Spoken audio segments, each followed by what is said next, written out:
ওয়াবাউ বিগাদাবিন মিনাল্লাহ, এবং এদেরকে ঘিরে ফেললো আল্লাহর গজব। যালিকা বিআন্নাহুম কানু ইয়াকফুরুনা বিআয়াতিল্লাহ, এর কারণ তারা আল্লাহর আয়াতকে অমান্য করত, আল্লাহর আয়াতকে অমান্য করত।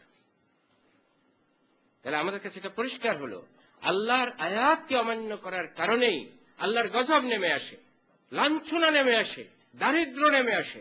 বর্তমান মুসলিম উম্মার অবস্থা কি তাই নয়?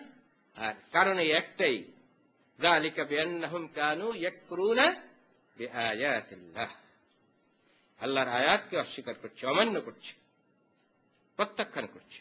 এত সব করছে, আল্লাহর আয়াত অমান্য করছে, কিন্তু ধর্মীয় গোষ্ঠী বলতেছে, তাদেরকে কি বলতেছে? সূরা বাকারা ৮০ নম্বর আয়াতে সেটা বলা হয়েছে, ওয়াকালু লান তামাসসানান নারু ইল্লা আইয়ামান মা'দুদাহ, লান তামাসসানান নার, দোজখে আমাদেরকে কখনো ফেলানো হবে না, দোজখের আগুন কখনো আমাদেরকে স্পর্শ করবে না, ইল্লা আইয়ামান মা'দুদাহ, তবে কিছুদিন আল্লাহ হয়তো আমাদের ভুল ত্রুটির জন্য, আমাদের অন্যায়ের জন্য কিছুদিন শাস্তি দিয়ে তারপরে আমাদের জন্য বেহেশত তিনি তৈরি করে রেখেছেন, বেহেশতে আমরাই যাব।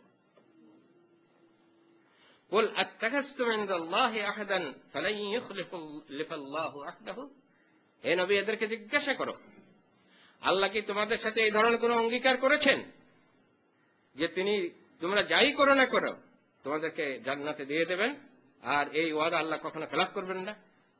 এরকম কোন ওয়াদা করেছেন আল্লাহ তোমাদের সাথে? এমন কোন ওয়াদা আল্লাহ তাআলা তোমাদের সাথে করেননি। আজকেও আপনি দেখেন, আমাদের সমাজকে বিশ্লেষণ করে দেখেন, তাহলে এই কথা আমাদের কাছে পরিষ্কার হয়ে যাবে যে বেহেশতে যাবে মুসলমানরা, আর ইহুদি, খ্রিস্টান, কাফের, হিন্দু, বৌদ্ধ কেউ বেহেশতে যাবে না। এই ধারণা আছে, আছে কি নাই? মুসলমানরাই বেহেশতে যাবে, অন্যরা বেহেশতে যাবে, এই ধারণা আছে। মিথ্যা ধারণা। এই মিথ্যা ধারণা নিয়ে বসে আছে মুসলমান। মুসলমান নামে যে জাতি, এই জাতি কখনো বেহেশতে যাবে না। কোরআন বলছে বেহেশতে যাবে সে ব্যক্তি যে ব্যক্তি এক আল্লাহর দাসত্ব করে, আল্লাহর রসুলের অনুসরণ করে, আর আল্লাহ যে কিতাব নাজিল করেছেন সেই কিতাবকে ফলো করে, সেই বেহেশতে যাবে। সে মুসলমান হোক, সে হিন্দু হোক, সে বৌদ্ধ হোক, সে খ্রিস্টান হোক, তাতে কিছুই যায়। সে ইংরেজ হোক, সে ফ্রান্স হোক, সে চাইনিজ হোক, হ্যাঁ, সে থাই হোক, সে বাঙালি হোক, তাতে কিছুই যায়। সুতরাং আমরা মুসলমান, আমরা বেহেশতে যাব, অন্যরা বেহেশতে যাবে না, এই ধারণা মাথা থেকে একবার ঝেড়ে মুছে ফেলে দিতে হবে। তিনটি জিনিস, আল্লাহ, এক আল্লাহর দাসত্ব করা, এক আল্লাহর উপাসনা করা, এক আল্লাহর ইবাদত করা, তার সাথে কাউকে কোনো কিছুকে শরীক না করা, আল্লাহর আখেরি নবী মুহাম্মদুর রাসূলুল্লাহ সাল্লাল্লাহু আলাইহি ওয়াসাল্লামকে অনুসরণ করা, এবং আল্লাহর আখেরি কিতাব আল কোরআনকে জানা এবং মানা এবং অনুসরণ করা। এটাই হচ্ছে মুক্তির পথ। আপনি মুসলমান, হিন্দু, বৌদ্ধ, খ্রিস্টান কি, এটা কিছুই আল্লাহ দেখতেন। সুতরাং এই পথ ধরতে হবে আমাদের। এটা এই জন্য বলছি যে মুসলমান এখন একটা জাতি, মুসলমান এখন একটা জাতি। নবীর সময় মুসলমান ছিল তারা যারা আল্লাহর কাছে আত্মসমর্পণকারী ছিল, আল্লাহর দেয়া দ্বীনকে গ্রহণ করে নিয়েছিল তারা।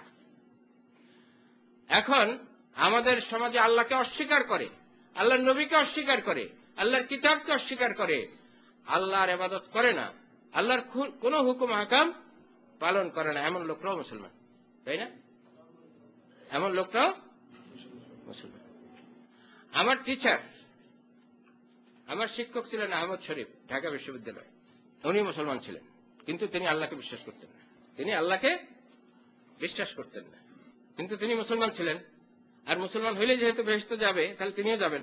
আসল কথাটা হইল মুসলিম শব্দটা কোরআনে হচ্ছে, কোরআনে আছে মুসলিম। মুসলিম মানে হচ্ছে মান্যকারী, মান্যকারী, আত্মসমর্পণকারী, যে মেনে নেয়। কাকে মেনে নেয়? আল্লাহকে মেনে নেয়, এক আল্লাহকে মেনে নেয়, আল্লাহ রসুলকে মেনে নেয়, আল্লাহর কিতাবকে মেনে নেয়, এবং সেইভাবে জীবনযাপন করে, সে হল মুসলিম। আর এখন আমরা কাফের, মুশরিক, নাস্তিক, প্রকৃত ইমানদার সকলকে আমরা মুসলমান বলি। It is not correct. কোন কাফের মুসলিম হতে পারে না, কোন মুশরিক মুসলিম হতে পারে না, কোন ক্ষুধাদ্রোহী নাস্তিক মুসলিম হতে পারে না। এই কথাগুলো আমাদের মনে রাখতে হবে। যাদের কাছে কিতাব আছে কিন্তু কিতাব বুঝে না এবং কিতাব অনুসরণ করে না, তারা গাধা, ডাঙ্কি নাকি। এটা ইহুদিদের ব্যাপারে আল্লাহ তাআলা বলছেন। তাদের কাছে তাওরাত কিতাব আছে, ওই যে বলা হয়েছে আমিনহুম উম্মিয়ুন, তাদের মধ্যে একদল লোক আছে লা ইয়ালামুনাল কিতাব, কিতাব তারা জানে না। আল্লাহ বলছেন মাসালুল লাযিনা হুম্মিলুত তাওরাতা সুম্মা লাম ইয়াহমিলুহা কামাসালিল হিমার ইয়াহমিলু আসফারা। মাসালুল লাযিনা, মাসাল মানে হচ্ছে এক্সাম্পল, উপমা, উদাহরণ। মাসালুল লাযিনা হুম্মিলুত তাওরাতা, উপমা ওই সমস্ত লোকদেরকে যাদেরকে বহন করার দায়িত্ব দেওয়া হয়েছিল কি? তাওরাত। যাদেরকে বহন করার দায়িত্ব দেওয়া হয়েছিল তাওরাত, সুম্মা লাম ইয়াহমিলুহা, কিন্তু তারা তা বহন করে নাই।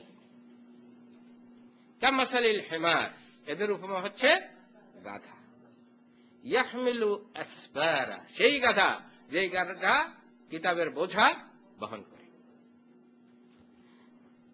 গাধা সেই কালে তো গাধাই ছিল, এখন আমাদের ট্রাক আছে, জাহাজ আছে, লরি আছে, এগুলোর মাধ্যমে কিতাব বহন করা হয়, ঠেলা গাড়ি আছে। সেকালে কি ছিল? গাধা। যারা বড় বড় আলেম ছিল তারা যখন বাসা পাল্টাইতো, এক শহর থেকে আরেক শহরে যাইতো, তখন তারা গাধার ভিতরে কিতাবের বোঝা চাপিয়ে দিত। তখন এক বাসা থেকে আরেক বাসায়, এক শহর থেকে আরেক শহরে গাধা কিতাব নিয়ে যেত। কিন্তু গাধা জানতো না যে এই কিতাবের ভিতরে কি আছে, এবং সেই কিতাবকে গাধা ফলো করত না। যাদের কাছে আল্লাহর কিতাব আছে অথচ আল্লাহর কিতাব বুঝে না এবং সেই কিতাবকে ফলো করে না, তারা হচ্ছে সেই গাধা। আমাদের সম্পর্কে আপনার মতামত কি? আমাদের মুসলিম উম্মাহ সম্পর্কে কি মতামত? এর মধ্যে পড়ি কিনা আমরা? যদি পড়ি তাহলে তো আমরা গাধা। তাই কি আমরা কি গাধাই থাকতে চাই সবসময় নাকি? যদি আমরা গাধা না থাকতে চাই, এখান থেকে উত্তরণ চাই, এখান থেকে যদি আমরা সার্ভাইভ করতে চাই, তাহলে আমাদেরকে অবশ্যই কিতাব বুঝতে হবে এবং কিতাবকে অনুসরণ করতে হবে। ওই প্রথম পয়েন্টে যে কথাগুলো বলা হয়েছে, কিতাবকে আঁকড়ে ধরতে হবে। আল্লাহর কিতাব আংশিকভাবে মানার কঠিন পরিণতি। ইহুদিদের অবস্থা এটাই ছিল। সূরা বাকারা, আগে যে আয়াতটি আমরা বলেছিলাম তাদের উপমা গাধা, এটা সূরা 62 আয়াত 5 সূরা আল জুমা, যে তাদের উপমা গাধা, যারা কিতাব বহন করে কিন্তু বুঝেও না, অনুসরণ করে। আর তাদের মধ্যে, ইহুদিদের মধ্যে একদল লোক কিতাবের অনুসরণ করত, বাট পার্শিয়ালি, আংশিক অনুসরণ করত। এবং বিশেষ করে এটা ছিল সেই ধর্মীয় গোষ্ঠী যাদের কথা আগেই উল্লেখ করা হয়েছে। সূরা বাকারা 85 নম্বর আয়াতের শেষাংশ, আয়াতটা বড় আয়াত, আয়াতের শেষাংশ হচ্ছে এই যে আফাতুমিনুনা বিবাদিল কিতাব ওয়া তাকফুরুনা বিবাদ ফামা জাযাউ মান ইয়াফআলু যালিকা মিনকুম ইল্লা খিzyun ফিল হায়াতিদ দুনিয়া ওয়া ইয়াওমাল কিয়ামাতি ইউরাদ্দুনা ইলা আশাদ্দিল আযাব। তোমরা কি আল্লাহর কিতাবের কিছু অংশ মানবে আর কিছু অংশ করবে অমান্য? এমন কর্মের প্রতিফল বা পরিণতি এই ছাড়া আর কি হইতে পারে যে